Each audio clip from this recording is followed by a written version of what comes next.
BJP ചരിത്രം തിരുത്തുകയാണ് എന്നാണ് പ്രധാന ആരോപണം. സത്യത്തിൽ ചരിത്രം തിരുത്തിയത് ആരാണ് സർ?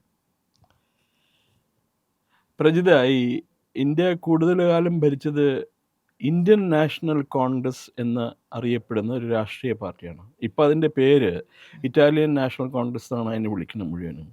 AICC എന്ന് പറഞ്ഞാൽ ഓൾ ഇന്ത്യ ക്രിസ്ത്യൻ കമ്മിറ്റി എന്നും അല്ലെങ്കിൽ ഓൾ ഇസ്ലാം ക്രിസ്ത്യൻ ക്ലബ് എന്നുമാണ് അതിനെ അറിയപ്പെടുന്നത്. ഇപ്പോൾ അവർക്കാണ് ഈ ചരിത്രം തിരുത്തുന്ന കാര്യത്തിൽ വളരെയധികം വൈദഗ്ധ്യമുള്ളത്. അതിനെക്കുറിച്ച് 1969 സംഭവം ഉണ്ട്. നമ്മൾ അടുത്ത കാലത്ത് നിര്യാതനായ SL ഭൈരപ്പ എന്ന് പറയുന്ന ഒരു പ്രമുഖ എഴുത്തുകാരൻ, ഫിലോസോഫർ, ഹിസ്റ്റോറിയൻ, നോവലിസ്റ്റ് എല്ലാം ചേർന്ന ആളാണ്. വളരെയധികം ആദരിക്കപ്പെടുന്ന വ്യക്തിയാണ്. അദ്ദേഹത്തിൻ്റെ പേഴ്സണൽ എക്സ്പീരിയൻസ് എഴുതിയിട്ടുണ്ട്. അപ്പോൾ 1969 അദ്ദേഹം national council for educational research and ട്രെയിനിങ്ങിലെ ഡീനായിരുന്നു ഡൽഹിയിൽ. അപ്പോൾ ഒരു ദിവസം അദ്ദേഹത്തെ അന്ന് ഇന്ദിരാഗാന്ധിയുടെ ഉപദേഷ്ടാവ് എന്നറിയപ്പെടുന്ന ഒരു G പാർത്ഥസാരഥി, നയതന്ത്രജ്ഞൻ എന്നൊക്കെയാണ് അദ്ദേഹത്തെ അറിയപ്പെടുന്നത്. 2 G പാർത്ഥസാരഥിയുണ്ട്. ഒരാളിപ്പോൾ ജീവിച്ചിരിപ്പുണ്ട്, അദ്ദേഹമല്ല, മറ്റേ പഴയ G പാർത്ഥസാരഥി. എനിക്ക് തോന്നുന്നു ഗോപാലസ്വാമി അയ്യങ്കാറുടെ മകനാണ് അയാൾ. ഈ ഒരു പ്ലേ ബോയ് ആയിരുന്നു. പിന്നെ ചൈനയിൽ ഇന്ത്യൻ ഹൈ അംബാസിഡർ എന്നാണ്ടിട്ടായിരുന്നു അയാൾ. ഇവരുടെ വേണ്ടപ്പെട്ട ആളാണ്. അപ്പോൾ അയാൾ ഈ ഭൈരപ്പനെ വിളിച്ചിട്ട് പറഞ്ഞു, നിങ്ങളെ ഒരു സമിതിയിലേക്ക് എടുത്തിട്ടുണ്ട്. അപ്പോൾ ശരി, എന്താ വേണ്ടതെന്ന് ചോദിച്ചു. പറഞ്ഞു, നമ്മുടെ ചരിത്രം കണ്ടമാനം കല്ലും മുള്ളും വിഷവും നിറഞ്ഞ ആണ് ഇപ്പോഴത്തെ ചരിത്രം. ആ ചരിത്ര രേഖകളും മാറ്റി പുതിയ തലമുറയ്ക്ക് അനുകൂലമായ രസകരമായ രീതിയിൽ എഴുതണം എന്ന് പറഞ്ഞു. അപ്പോൾ അവരുടെ ഒരു മീറ്റിംഗ് വിളിച്ചു കൂട്ടി. ഈ 3-4 മെമ്പേഴ്സുള്ള വിളിച്ചു കൂട്ടിയിട്ട് പറഞ്ഞു. അയാൾ അവിടെയും വെച്ചിട്ട് പറഞ്ഞപ്പോൾ ഭൈരപ്പ അദ്ദേഹത്തോട് ചോദിച്ചു, സാർ നിങ്ങൾ എന്ത് രീതിയിലാണ് എഴുതണം എന്ന് പറഞ്ഞില്ല. നിങ്ങൾ പറഞ്ഞ ചരിത്രത്തിലും മുള്ളും കല്ലും ഇതൊക്കെ ഉണ്ട്, മുള്ളും മുരളും മൂർഖൻ പാമ്പൊക്കെ ഉണ്ടെന്ന് പറഞ്ഞു, അതൊക്കെ മാറ്റണം എന്ന് പറഞ്ഞു. ശരി, ഞങ്ങൾ എന്തൊക്കെയാണ് മാറ്റേണ്ടതെന്ന് പറഞ്ഞു. അപ്പോൾ ഉദാഹരണത്തിന് കാശി വിശ്വനാഥ ക്ഷേത്രം, അത് അവിടെ ഇപ്പോൾ അവിടെ പ്രധാനമായിട്ടുള്ളത് ഒരു മുസ്ലിം ദേവാലയമാണ്. അപ്പോൾ ഔറംഗസേബ് ഇടിച്ചു നിർത്തി എന്നാണ് പറയണത്. അതൊന്നും നമുക്ക് ചരിത്രത്തിൽ വേണ്ട. കാരണം അത് പുതിയ തലമുറയിലെ കുട്ടികൾക്കിടയിൽ ഒരു മാനസിക സംഘർഷവും അതുപോലെ മറ്റേ ഇസ്ലാം സമുദായത്തോടുള്ള വെറുപ്പോ വിരോധമൊക്കെ ഉണ്ടാവാൻ കാരണമാവും. അപ്പോൾ അതൊന്നും നമ്മൾ ചരിത്രത്തിൽ ഉൾപ്പെടുത്തണം. അങ്ങനെയുള്ള എല്ലാ കാര്യങ്ങളും ചരിത്രത്തിൽ നിന്ന് മാറ്റണം എന്ന് പറഞ്ഞു. ഡീടോക്സിഫിക്കേഷൻ ചരിത്രം. അപ്പോൾ ഭൈരപ്പ പറഞ്ഞപ്പോൾ നമ്മളത് എഴുതിയില്ല എന്ന് വെച്ചിട്ടും ഒരു ദിവസം ലക്ഷക്കണക്കിന് ആൾക്കാരാണ് കാശി വിശ്വനാഥ ക്ഷേത്രത്തിൽ പോണത്. അവിടെ പോയി ആൾക്കാർ കാണുന്നത് എന്താ? മസ്ജിദിൻ്റെ ദേവാലയങ്ങളാണ്, ഈ മസ്ജിദിൻ്റെ മിനാരറ്റ്സുകളും ഇതൊക്കെയാണ്. ഈ മസ്ജിദിൻ്റെ വാതിലുകൾ ഉണ്ടാക്കിയിരിക്കുന്നവരെ കാശി വിശ്വനാഥ ക്ഷേത്രത്തിൻ്റെ വാതിൽ ഉപയോഗിച്ചിട്ടാണ്. പിന്നെ എല്ലാവർക്കും അറിയാം, ആ പ്രതിമ, കാശി വിശ്വനാഥ ക്ഷേത്രത്തിലെ പ്രതിമ ആനേനെ ഉപയോഗിച്ചിട്ട് കയറ് വലിച്ച് കെട്ടി പറിച്ചിട്ടാണ് അടുത്ത കിണറ്റ് കൊണ്ടിട്ട്. ആ കിണറ്റിൽ ഇപ്പോഴും ഇതവിടെ കിടക്കുന്നുണ്ട്. അപ്പോൾ ഇതൊക്കെ എങ്ങനെയാണ് നമുക്ക് മറച്ചു വയ്ക്കാൻ സാധിക്കുക പുതിയ തലമുറയിൽ? അത് മാത്രമല്ല, നമ്മളൊരു സത്യം തുറന്നു പറയണതിൽ എന്താ കാര്യം? അത് അന്ന് ചെയ്തതല്ലേ. അന്ന് ചെയ്തതിന് ഇപ്പോഴത്തെ തലമുറയിലെ കുട്ടികൾക്ക് വൈരാഗ്യം ഉണ്ടാവുമോ? അവർ ആ രീതിയിലേ അവരത് എടുക്കുകയുള്ളൂ എന്ന് പറഞ്ഞു. പിറ്റത്തെ മീറ്റിങ്ങിന് ഭൈരപ്പനെ വിളിച്ചില്ല.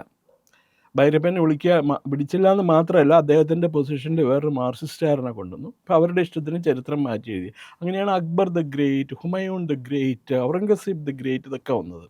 ശിവജി ഗ്രേറ്റ് അല്ല. ഇതാണ് ചരിത്രം. ഇന്ദിരാഗാന്ധിയുടെ ചരിത്രം. അങ്ങനെയാണ് പുതിയ ചരിത്രം പഠിപ്പിക്കാൻ തുടങ്ങിയത്. അത് മാത്രമോ, 1975 അടിയന്തരാവസ്ഥ പ്രഖ്യാപിച്ച ഉടനെ തന്നെ ഈ കോൺഗ്രസ് ഭരണകൂടം ഇന്ദിരാഗാന്ധി എന്ത് ചെയ്തു എന്നറിയാമോ? ഒരു ടൈം ക്യാപ്സൂൾ ഉണ്ടാക്കി.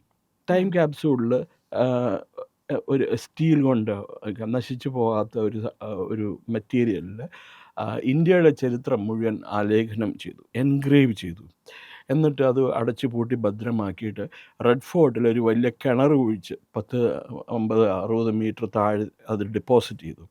വരും തലമുറയ്ക്ക് ഇന്ത്യയെക്കുറിച്ച് അറിയാനും ഇന്ത്യയുടെ ചരിത്രം എന്താണെന്ന് അറിയാനുമുള്ള ഒരു മാർഗമാണ് ഞങ്ങൾ ചെയ്തിരിക്കുന്നതെന്നാണ് ഇന്ദിരാഗാന്ധി പറഞ്ഞത്. അപ്പോൾ അതിലെന്താ എഴുതിയേക്കണമെന്ന് പ്രതിപക്ഷം ചോദിക്കാനുള്ള. കാരണം അടിയന്തരാവസ്ഥയ്ക്ക് എല്ലാത്തിനും പിടിച്ച് ജയിലിലിട്ടേക്കായിരുന്നു, മൊറാർജി ദേശായി ഉൾപ്പെടെയുള്ളവരെ.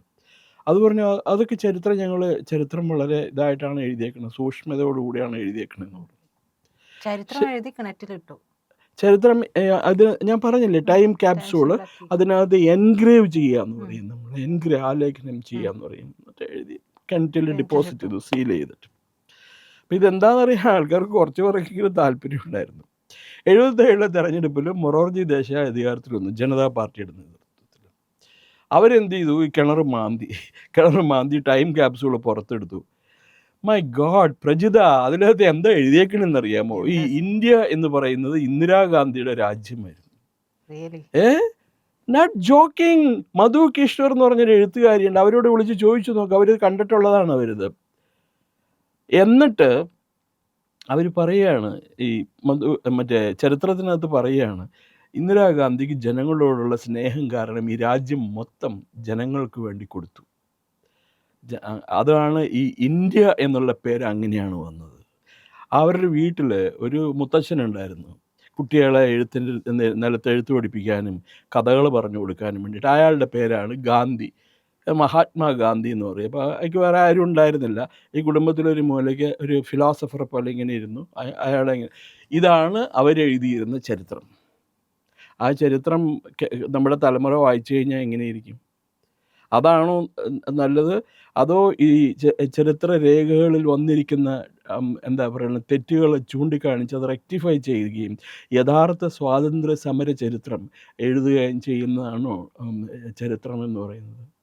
യഥാർത്ഥമായിട്ടുള്ളത് എഴുതണം. അവർ ചെയ്തുകൊണ്ടിരിക്കുന്ന അതാണ്. ഇവർ ചെയ്യണത് എല്ലാ വിവിധ ആൾക്കാരെയും ഉൾപ്പെടുത്തിക്കൊണ്ട് അവരുടെയൊക്കെ പൂർണ്ണ സമ്മതത്തോടു കൂടി, അവരുടെ പൂർണ്ണ അനുമതി കിട്ടുമെന്നില്ല. മാർക്സിസ്റ്റുകാർ സമ്മതിക്കുമോ? നല്ല കാര്യമായി. പുന്നപ്ര വയലാർ സമരം സ്വാതന്ത്ര്യ സമരമാണെന്നാണ് അവർ പറഞ്ഞുകൊണ്ടിരിക്കുന്നത്. പുന്നപ്ര വയലാർ സമരം നടന്നപ്പോഴത്തേക്ക് ഇന്ത്യക്ക് സ്വാതന്ത്ര്യം ലഭിക്കുന്ന കാര്യമൊക്കെ അഗ്രിമെൻ്റായി. ദേ വർ വെയിറ്റിംഗ്. മറ്റേ ആ പർട്ടിക്കുലർ ഡേറ്റിനുള്ളിൽ അതിൻ്റെ തിരക്ക്, മറ്റേ reorganisation of states, integration of states, അതുമായിട്ടൊക്കെ ബന്ധപ്പെട്ട ചർച്ചകൾ നടന്നുകൊണ്ടിരിക്കുകയാണ്. അപ്പോഴാണ് ഇവരുടെ സ്വാതന്ത്ര്യ സമര ചരിത്രം. അത് വേറൊരു അവസരത്തിൽ ഞാൻ പറയാം. പുന്നപ്ര വയലാർ സമരം പാവപ്പെട്ട തൊഴിലാളികളെ വെറുതെ കുരുതി കൊടുത്ത ഇടപാടായിപ്പോയത്. കമ്മ്യൂണിസ്റ്റ് പാർട്ടിക്ക് വളരാനായിട്ടുള്ള ഒരു സാഹചര്യം, അതുകൊണ്ട് അനുകൂലമായൊരു സാഹചര്യമുണ്ട്. അവർക്ക് രക്തസാക്ഷികൾ വേണമല്ലോ, എന്നാലല്ലേ മറ്റേ തൂണുണ്ടാക്കി നാട് നീളെ നാട്ടാൻ പറ്റുള്ളൂ. അതേപോലെ 1921 മാപ്പിള ലഹള സിനിമ ഉണ്ടാക്കി 1921 പറഞ്ഞ് ടി ദാമോദരൻ എന്ന് പറഞ്ഞ ഒരു സിനിമ തിരക്കഥാകൃത്ത്. അയാളാണ് മാർക്സിസ്റ്റ് പാർട്ടിയുടെ കാർഡ് ഹോൾഡിംഗ് മെമ്പറായിരുന്നു എന്നാണ് പറയുന്നത്. അയാൾ കമ്മ്യൂണിസ്റ്റ് പാർട്ടീനെ പ്രൊമോട്ട് ചെയ്തുകൊണ്ട്, മുസ്ലിം സമുദായത്തെ പ്രൊമോട്ട് ചെയ്തുകൊണ്ടാണ് ആ സിനിമ എഴുതിയിരിക്കണം. സംവിധാനം ചെയ്തത് IV ശശി മോശം സംവിധായകനാണെന്നൊന്നും ഞാൻ പറയില്ല, പക്ഷേ അതൊക്കെ കുറേ കൂടി പ്രൊഫഷണലായിട്ട് എടുക്കേണ്ട സിനിമയാണ്. ഗാന്ധി സിനിമ റിച്ചാർഡ് ആറ്റൻബർഗ്, കാര്യം അതിനകത്ത് കുറേ അബറേഷൻസ് ഉണ്ടായിരുന്നു. എന്നിരുന്നാലും വളരെ പ്രൊഫഷണലായിട്ടാണ് അത് എടുത്തിരിക്കുന്നത് മുഴുവനും. അപ്പോൾ ഈ 1921 എന്ന് പറയുന്ന മാപ്പിള ലഹള ഹിന്ദുക്കളെ കൊല്ലാൻ വേണ്ടിയിട്ടുള്ള, ഇറ്റ് വാസ് ദ ഫസ്റ്റ് ജനസൈഡ്.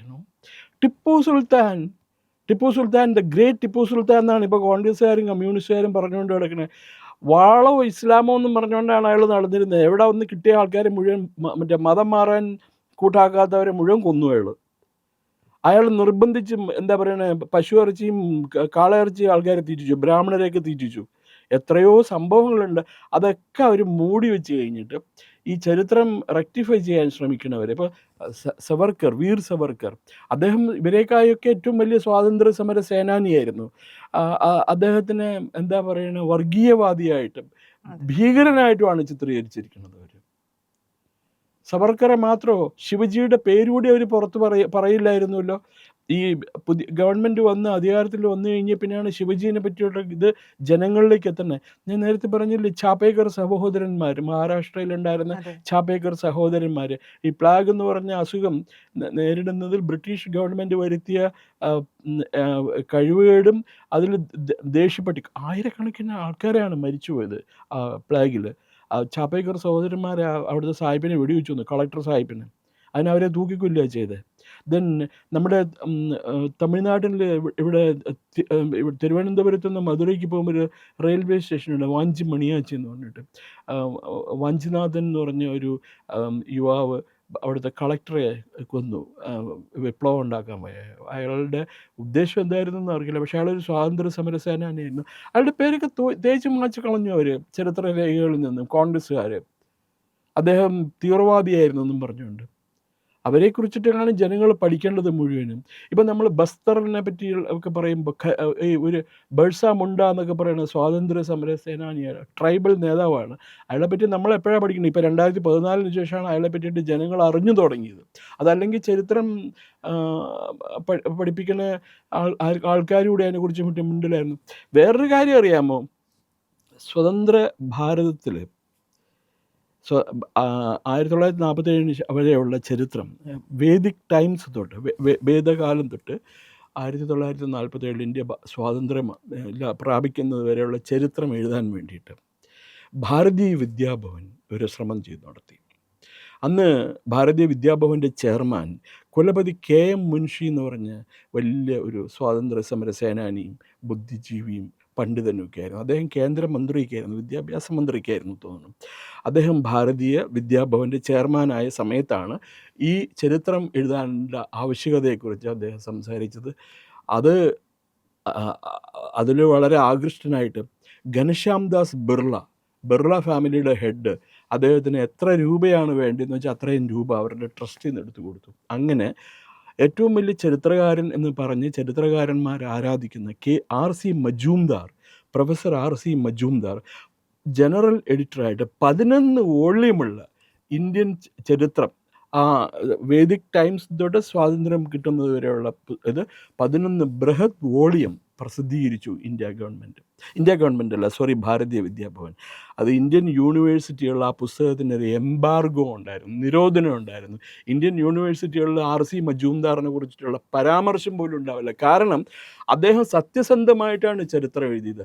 ആ പുസ്തകങ്ങളിൽ ഒന്നും തന്നെ ഒരു തെറ്റായ വിവരം കാണാൻ പറ്റില്ല. അദ്ദേഹത്തിന് ഒരു രാഷ്ട്രീയം ഉണ്ടായിരുന്നില്ല, ഒരു യഥാർത്ഥ ചരിത്രകാരൻ. മറ്റുള്ളവർക്ക് മുഴുവനും ഈ എമിനൻ്റ് ഹിസ്റ്റോറിയൻസ് എന്നൊക്കെ പറയുന്ന ഇർഫാൻ ഹബീബക്കല്ലേ കള്ളന് കഞ്ഞി വെച്ചവനാണ് ഇർഫാൻ ഹബീബക്ക. പച്ചയ്ക്ക് വാ തുറന്ന നുണ പറയുന്ന വ്യക്തിയാണ് അയാളും. അതുപോലെ ഈ റൊമീല താപ്പർ, പിന്നെ ഇവിടെ കേരളത്തിൽ നിന്നൊരു പണിക്കരുണ്ട്, KN പണിക്കരുണ്ട്. അങ്ങനെയൊക്കെയുള്ള കുറേ അലമ്പ് കേസുകൾ ചേർന്നിട്ടാണ് ഇന്ത്യൻ ചരിത്രം എഴുതിക്കൊണ്ടിരുന്നത്. അപ്പോൾ ആ ചരിത്രം ഇങ്ങനെയാണോ പഠിക്കേണ്ടത്? ആ ചരിത്രം മാറ്റി എഴുതുകയാണോ വേണ്ടത് എന്നുള്ളതാണ് ഏറ്റവും വലിയ ചോദ്യം.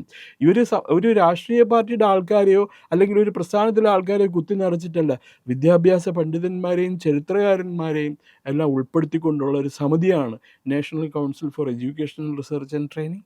പിന്നെ central board of secondary school എഡ്യൂക്കേഷൻ്റെ സിലബസ് എഴുതുന്നവരെ അവരെ കൊണ്ട് ഈ ചരിത്രം എഴുതിച്ചിരിക്കുന്നത്. അതിനകത്ത് എന്താ പറയുക, ചരിത്രം തിരുത്തണം. ഇവർക്ക് പറ്റും. ഇവർ കുറച്ച് നാൾ കഴിഞ്ഞിട്ടുണ്ടെങ്കിൽ ഇന്ദിരാഗാന്ധിനെ ഇവർ ഭരിച്ചിരുന്നെങ്കിൽ ബിയാറ്റിഫൈ ചെയ്തേനെ, വാഴ്ത്തപ്പെട്ടവളായിട്ട് പ്രഖ്യാപിച്ചേനെ, ദ സെയിൻറ്റ് ഓഫ് ന്യൂഡൽഹി എന്നൊക്കെ പറഞ്ഞിട്ട്. അപ്പം ഇവരേതായാലും വാഴ്ത്തപ്പെട്ടവളാകും സോണിയാഗാന്ധിനെ. കാരണം അവരിവിടെ വന്നൊരു അത്ഭുതങ്ങളാണല്ലോ സൃഷ്ടിച്ച മുഴുവൻ. ഇതാണ് ചരിത്രത്തിനെ പറ്റി പറയുന്നത്. വളരെ പണ്ടൊരു ഇതുണ്ടായിരുന്നു, who ever the winner rights the history എന്ന് പറഞ്ഞിട്ട്. ചരിത്രത്തിൽ അത് നടക്കില്ല. കാരണം സത്യസന്ധമായിട്ട് എഴുതണം, വസ്തുതകളായിട്ട് എഴുതണം, ഗവേഷണം നടത്തി ഓരോ രേഖകളും പരിശോധിച്ച് എഴുതണം. ഇപ്പോൾ കേരളത്തിലൊരു നല്ല ചരിത്രകാരനുണ്ടായിരുന്നു, പ്രൊഫസർ ശ്രീധരമേനോനാണ്. അദ്ദേഹത്തിൻ്റെ പുസ്തകം കേരള ചരിത്രവും ഭാരത ചരിത്രവും അദ്ദേഹം എഴുതിയിട്ടുണ്ട്. അപ്പോൾ ഇവിടുത്തെ മാർക്സിസ്റ്റുകാർ ശ്രീധരമേനോൻ്റെ എടുത്തോണ്ട് അത് പബ്ലിഷ് ചെയ്യുന്നതിന് മുമ്പ് EMS നമ്പൂതിരിപ്പാടിനെ പോയി കണ്ട് അതിൻ്റെ അപ്രൂവൽ മേടിക്കണം. ശ്രീധരമേനോൻ ചോദിച്ചു, ഓക്സ്ഫോർഡിൽ നിന്നാണ് ഡിഗ്രി എടുത്തിരിക്കുന്നത്, ചരിത്രകാരനാവാൻ വേണ്ടി ജനിച്ച വ്യക്തിയാണ്. അദ്ദേഹം പറഞ്ഞു, അയാളാരാ? EMSൻ്റെ വിദ്യാഭ്യാസ യോഗ്യത എന്താണെന്നറിയോ? അയാൾ 10ാം ക്ലാസ് വരെ കണ്ടേ പഠിച്ചിട്ടുള്ളൂ. അയാളാണ് ഓക്സ്ഫോർഡിൽ നിന്ന് BA റാങ്കോടുകൂടി, ഡിസ്റ്റിങ്ഷനോടുകൂടി BA പാസ്സായി വന്ന് ഉന്നത വിദ്യാഭ്യാസം നേടി ശ്രീധരമേനോൻ എഴുതിയ പുസ്തകം അയാളാണോ റിവ്യൂ ചെയ്യേണ്ടത്? അപ്പോൾ ഇത് കേരള ഗവൺമെൻറ് പ്രസിദ്ധീകരിക്കില്ല വേണ്ട എന്ന് പറഞ്ഞ് ശ്രീധരമേനോൻ അത് സ്വന്തം ചെലവിൽ പ്രസിദ്ധീകരിച്ചു. That is his history. ഇവർ ചരിത്രം എന്താ പറയണേ, നെഹ്റു അസാമാന്യ മനുഷ്യനാണ്, പിന്നെ രാജീവ് ഗാന്ധി, ഇന്ദിരാഗാന്ധി, ഇവരൊക്കെയാണ് ഏറ്റവും വലിയ ആൾക്കാർ. അടുത്ത കാലം വരെയെങ്കിലും ഈ ലാൽ ബഹദൂർ ശാസ്ത്രീൻ്റെ പടം കോൺഗ്രസ് മീറ്റിങ്ങുകളിലൊന്നും വെക്കാറുണ്ടായിരുന്നില്ല. ഈ മുത്തച്ഛൻ്റെയും പിന്നെ അമ്മൂമ്മയുടെയും പിന്നെ മകൻ്റെയും പിന്നെ ഇപ്പോൾ സോണിയാഗാന്ധിയുടെ പടം മാത്രമേ ഉണ്ടാവുള്ളൂ. ആരോ ഇതിനെപ്പറ്റി നിശിതമായിട്ട് വിമർശിച്ച് കഴിഞ്ഞപ്പോഴാണ് അവർ ലാൽ ബഹദൂർ ശാസ്ത്രിയുടെ പടം വെക്കാൻ തുടങ്ങിയത്. അതല്ലെങ്കിൽ അദ്ദേഹത്തിന് അവിടെ സ്ഥാനം ഉണ്ടായിരുന്നില്ല. വളരെ കഷ്ടമാണ് അവരുടെ കാര്യം.